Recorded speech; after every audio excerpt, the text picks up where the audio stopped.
கிறிஸ்துவுக்குள் பிரியமானவர்களே, இன்றைய இறைவார்த்தை லூக்கா எழுதிய நற்செய்தி 2ஆம் அதிகாரம் 36 முதல் 40 முடிய உள்ள வசனங்கள். ஆசேர் குலத்தை சேர்ந்த பானுவேலின் மகளாகிய அன்னா என்னும் இறைவாக்கினர் ஒருவர் இருந்தார். அவர் வயது முதிர்ந்தவர்.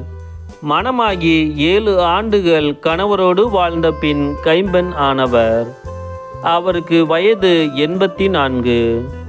அவர் கோவிலை விட்டு நீங்காமல் நோன்பிருந்து மன்றாடி அல்லும் பகலும் திருப்பணி செய்து வந்தார். அவரும் அந்நேரத்தில் அங்கு வந்து கடவுளை புகழ்ந்து எருசலேமின் மீட்புக்காக காத்திருந்த எல்லாரிடமும் அக்குழந்தையை பற்றி பேசினார்.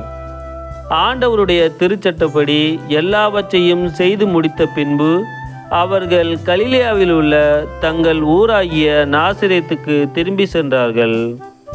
குழந்தையும் வளர்ந்து வலிமை பெற்று ஞானத்தால் நிறைந்து கடவுளுக்கு உகந்ததாய் இருந்தது.